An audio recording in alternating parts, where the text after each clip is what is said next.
Fala pessoal, tudo bem? Vamos bater um papo hoje sobre Lei Maria da Penha, Lei Federal número 11.340/06. Fica tranquilo que vai ser de maneira bastante didática, sem termos técnicos, sem aquele peso jurídico em cima. Vamos conversar aqui sobre os principais desdobramentos dessa lei no ordenamento jurídico brasileiro, ok? Essa legislação aqui, essa videoaulazinha aqui, serve para você que vai fazer qualquer tipo de concurso policial, você que já é policial militar, ou policial civil, penal, enfim, que tem que lidar com essas questões relacionadas à violência doméstica, tá bom? Tá aqui para todos os gostos, estou aqui para te ajudar. Vamos começar.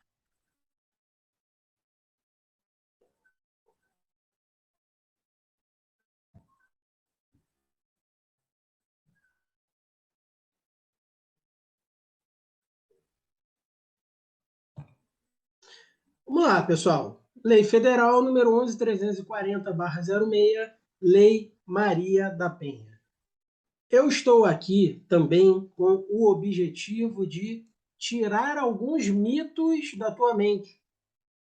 Quando você ouve falar em Lei Maria da Penha, a primeira coisa que vem no imaginário popular é o seguinte: é aquela lei lá do marido que bate na mulher. Não é só isso. Essa lei se aplica a todas as formas de violência praticadas contra a mulher, não importa quem foi o sujeito ativo. Vamos começar. Objetivos da lei, pessoal: coibir a violência doméstica e familiar contra a mulher.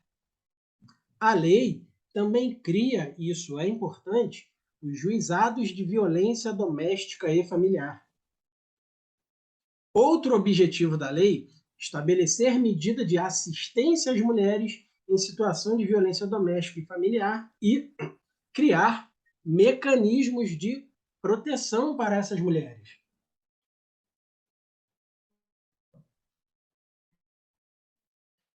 Antes de entrarmos propriamente dito na matéria, eu preciso trazer alguns aspectos históricos e a base, o amparo constitucional para a edição dessa medida.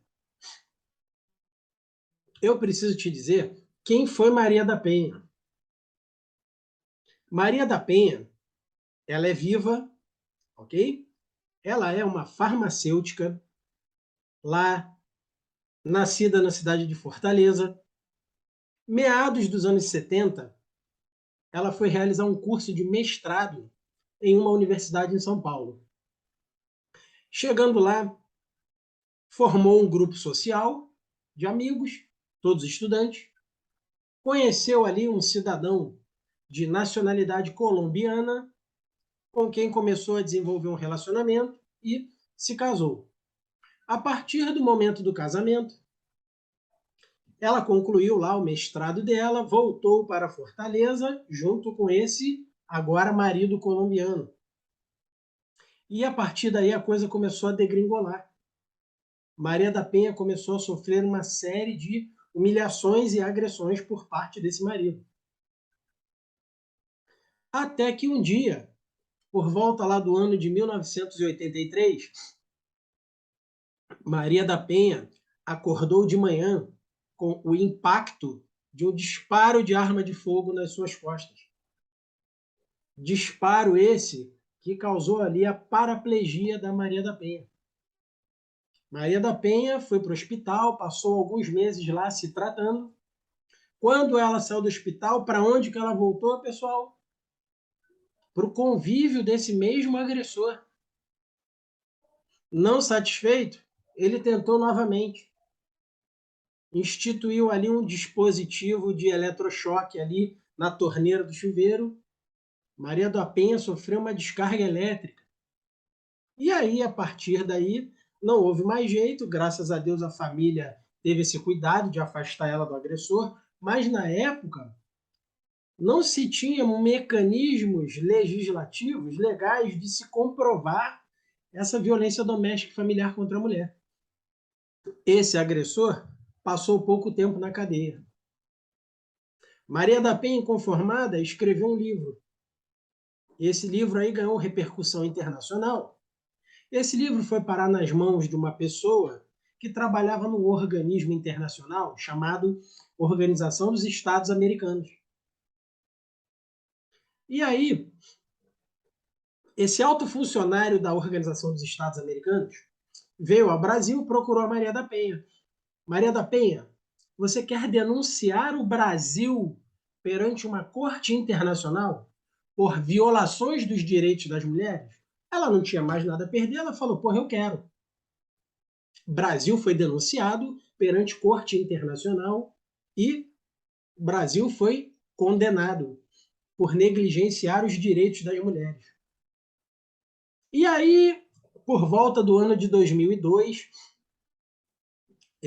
devido a um clamor popular, esse marido da Maria da Penha, esse agressor da Maria da Penha, ele foi novamente levado a julgamento, enfim, foi condenado, e Brasil também foi condenado, e houve a necessidade de editar uma legislação que oferecesse uma proteção maior às mulheres. Com relação à Constituição, presta atenção. O artigo 226 da Constituição, que é de 1988, fala o seguinte: a família, base da sociedade, tem especial proteção do Estado. Os direitos e deveres referentes à sociedade conjugal são exercidos igualmente pelo homem e pela mulher. O Estado assegurará assistência à família na pessoa de cada um que as integra. Além disso, lá no artigo 1º, 2º, está escrito lá na Constituição: todos são iguais perante a lei, sem distinções de quaisquer natureza. Esse é o texto constitucional de 88. Mas na prática, pessoal, lá no início dos anos 80 para cá, vocês realmente acham que a mulher ela estava em condições de igualdade com o homem?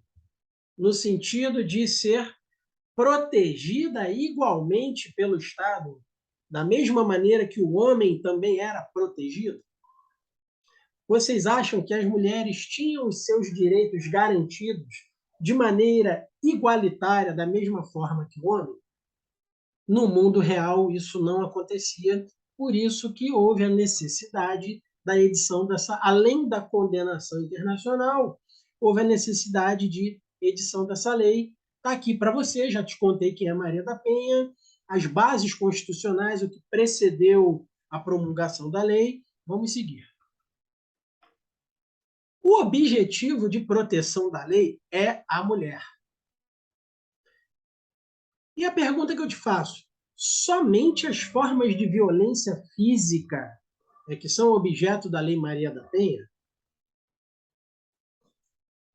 Violência física, violência psicológica, violência sexual, violência patrimonial, violência moral, entre outras. Já te adianto que de 2006 até os dias de hoje, a Lei Maria da Penha foi a lei que sofreu maiores alterações, inclusive desdobramentos no mundo penal. A Lei Maria da Penha, ela inclusive criou outros tipos que hoje estão previstos no Código Penal. Vamos falar um pouquinho mais ali na frente. O objetivo de proteção da lei é a mulher, mas somente as formas de violência nas relações conjugais ou de intimidade é que são objeto da Lei Maria da Penha. Aquele papo que eu falei lá no início. É só a violência do homem contra a mulher, ali, o casal? A Lei Maria da Penha se aplica no âmbito da unidade doméstica. E a lei descreve o que é a unidade doméstica. É um espaço de convívio permanente entre pessoas com ou sem vínculo familiar, inclusive as esporadicamente agregadas. Ou seja, o namorado da tua filha está ali esporadicamente agregado na tua casa, ele está compreendendo ali a tua unidade doméstica, a tua empregada doméstica, ok? A Lei Maria da Penha se aplica no âmbito da família, e a lei descreve o que é família. Comunidade formada por indivíduos que são ou se consideram aparentados, unidos por laços naturais, por afinidade ou por vontade expressa. Exemplo, a mocinha passa no vestibular, sai lá do interior para cursar uma universidade federal na capital. E aí, chegando ali na Universidade Federal, ela conhece ali um rapaz que também é matriculado no mesmo curso que ela, e eles dois decidem, olha, pô, vamos dividir um apartamento para a gente poder estudar, ficar perto da faculdade? Por vontade expressa, eles estão formando uma comunidade, estão se unindo ali através de um determinado vínculo e, para efeitos de aplicação da Lei Maria da Penha, esse casal de estudantes, embora não sejam nem namorados, eles são considerados, sim, uma família. Tudo bem? Qualquer relação íntima de afeto na qual o agressor conviva ou tenha convivido com a ofendida, independente de coabitação, de morar junto. Essa aqui é a famosa lei do ex. Vamos falar já já ali na frente. O objetivo de proteção da lei é a mulher. Mas e a mulher transexual?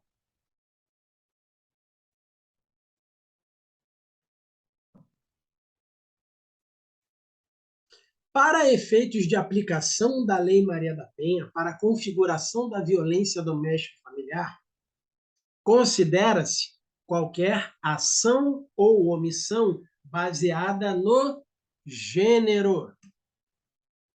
Não se trata de sexo feminino. Sexo feminino é uma condição biológica. É o indivíduo que nasce ali com glândulas mamárias, aparelho reprodutor feminino, útero, vagina. Essa pessoa ela é biologicamente do sexo feminino. Gênero, a pessoa pode se declarar ao longo da vida do gênero feminino. E aí eu trago para vocês o voto da ministra do Superior Tribunal de Justiça, Laurita Vaz, no recurso especial do ano de 2022. A aplicação da Lei Maria da Penha para as mulheres transexuais. Ok? A mulher trans é agredida por sua condição de mulher. Ok? É isso que ela está dizendo aqui. A premissa fundamental da Lei Maria da Penha é o repúdio à violência doméstica e familiar baseada no gênero. Quando eu falo de mulher transexual, entenda, eu já sei que você vai estar com isso aí na cabeça, que você já ia se perguntar isso. Essa condição de mulher transexual independe de cirurgia de redesignação sexual. Não precisa que a mulher trans faça a cirurgia ali de redesignação, realinhamento sexual. Popularmente, vulgarmente chamada de mudança de sexo. Não é necessário isso. Independe também de alteração de registro civil. Então, você, Mike, Steve, guarda, você que está me ouvindo aí, policial militar, você foi chamado por uma ocorrência de violência doméstica. Chegou lá na residência, está lá o André e a sua companheira, de nome Laura. E aí você, como medida de praxe, vai qualificar as partes, pede o documento. E aí a Laura te apresenta ali a identificação civil dela, a identidade. E na identificação civil da Laura está escrito lá, nome, Luiz Roberto da Silva Pereira. E aí você pensa, não. Então aqui, porra, não tem violência doméstica, é uma mulher trans, como ela não alterou o registro civil dela, ela não pode ser considerada uma mulher trans. Negativo. Procede na forma da lei, apresenta na circunscrição de polícia civil aí da tua área, ok? E orienta lá o inspetor, olha, tem um julgado lá do STJ que consagra aí a mulher trans como vítima de violência doméstica, beleza? Para todo sempre, para efeito da tua prova, Lei Maria da Penha se aplica sim à mulher transexual. Por quê? Porque a Lei Maria da Penha, ela se aplica a todo o gênero feminino, não ao sexo, beleza? Não depende de redesignação sexual nem de alteração de registro civil. Ok? Seguindo. O objetivo de proteção da lei é a mulher. Mas a mulher, ela pode ser sujeito ativo de violência doméstica e familiar? Uma mulher agredir outra mulher com palavras, com atos, com gestos, fisicamente, psicologicamente, emocionalmente, sexualmente, e ela ser enquadrada na própria Lei Maria da Penha? Sim. Mais uma vez, recorrendo a julgados do Superior Tribunal de Justiça, habeas corpus lá do estado de Alagoas, o sujeito ativo pode ser tanto o homem quanto a mulher, desde que esteja presente um estado de vulnerabilidade, caracterizado por uma relação de poder e submissão. Exemplo, a mãe abusiva, a mãe que agride a própria filha, que submete a filha a constrangimentos, a irmã que agride a irmã, um casal de mulheres homossexuais, onde uma tem uma desvantagem econômica em relação à outra, tá bom? Então a mulher, ela pode ser sim sujeito ativo de violência doméstica familiar e ser enquadrada aqui nos termos da lei. A lei não se aplica só a relações de intimidade, de afeto, qualquer violência contra a mulher. Mãe contra filha, irmã contra irmã, namorada contra namorada, tudo bem? Qualquer ação ou omissão baseada no gênero está aqui no próprio artigo da lei. Olha, as relações pessoais independem da orientação sexual dessas pessoas envolvidas, tá bom? Só para frisar aqui, ó, que a aplicação da lei não depende de uma relação conjugal, tá bom? Relação de poder e submissão. Vamos seguindo. O objetivo de proteção da lei é a mulher. Mas e o homem? O homem, ele pode ser sujeito passivo de violência doméstica e ser protegido por dispositivos da Lei Maria da Penha?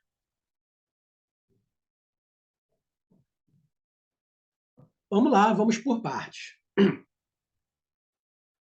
Marcinho, mototaxista, conhecido lá no bairro dele, namora Vanessa.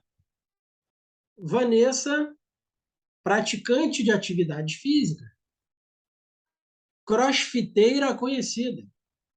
Vanessa levanta lá, ó, 120 quilos lá no LPO, namorada do Marcinho. Um belo dia, Marcinho, depois do trampo na farmácia, vai lá na casa da Vanessa, chega lá tarde da noite, na casa da sua namorada, resolve ir ao banheiro, larga o celular abandonado ali em cima de um mobiliário qualquer, enquanto ele está no banheiro. Vanessa, sorrateiramente, pega o celular do Marcinho e verifica ali uma conversa indecorosa do Marcinho com outra menina. De pronto, baixa o capeta na Vanessa, Vanessa já dá uma voadora na porta do Marcinho, na porta do banheiro onde o Marcinho está, e já sai pegando o Marcinho ladeira abaixo. E aí? Nesse caso específico, Marcinho, as partes são conduzidas para a delegacia, você, guarda, Mike, Steve, chegou lá com a sua rádio patrulha, Vanessa enfurecida, possuída por uma entidade, você teve que conter os ânimos ali, chamou o reforço da viatura mais próxima para levar a Vanessa numa viatura e o Marcinho na outra, senão vocês não iam conseguir chegar na delegacia. Chegando lá na delegacia, o que acontece com o Marcinho, pessoal? Marcinho, nesse caso específico, Ele é vítima de quê? Lesão corporal simples. Marcinho vai passar essa vergonha aí de ter apanhado da Vanessa lá no bairro pelo resto da vida. Por quê? Porque o Marcinho não está em situação de vulnerabilidade. O Código de Processo Penal, nos termos do artigo 313, admite a decretação da prisão preventiva se o crime envolver violência doméstica e familiar contra a mulher e também contra criança, adolescente, idoso, enfermo ou pessoa com deficiência. As medidas protetivas de urgência, nos casos de violência doméstica e familiar contra a mulher, também podem ser aplicadas. Que medidas protetivas são essas? Afastamento do lar, afastamento do convívio com o agressor. As mesmas medidas que estão aqui na Lei Maria da Penha, as medidas de proteção que se aplicam às mulheres, elas também podem ser aplicadas à criança, ao adolescente, ao idoso, ao enfermo e à pessoa com deficiência. Poxa, mas espera aí, eu fazendo a interpretação desse texto aí, isso aí me leva a crer que as mesmas medidas de proteção da Lei Maria da Penha se aplicam à mulher criança, mulher adolescente. Não, se fosse assim, se a interpretação fosse nesse sentido, o texto da lei viria aqui, ó, contra a mulher, criança, a adolescente, idosa, enferma, mulher com deficiência. Nesse caso, a interpretação ela é ampla. Olha, nós temos aqui na Lei Maria da Penha medidas de proteção que são aplicadas às mulheres quando elas sofrem violência. Essas mesmas medidas que são aplicáveis às mulheres, nós podemos aplicar também aos homens, desde que os homens se enquadrem num grupo desses aqui: homem criança, homem adolescente, idoso, enfermo, pessoa com deficiência, tá bom? No caso do Marcinho lá, Marcinho era vulnerável? Marcinho era criança? Era um adolescente? Era idoso? Era pessoa com deficiência? Enfermo? Não.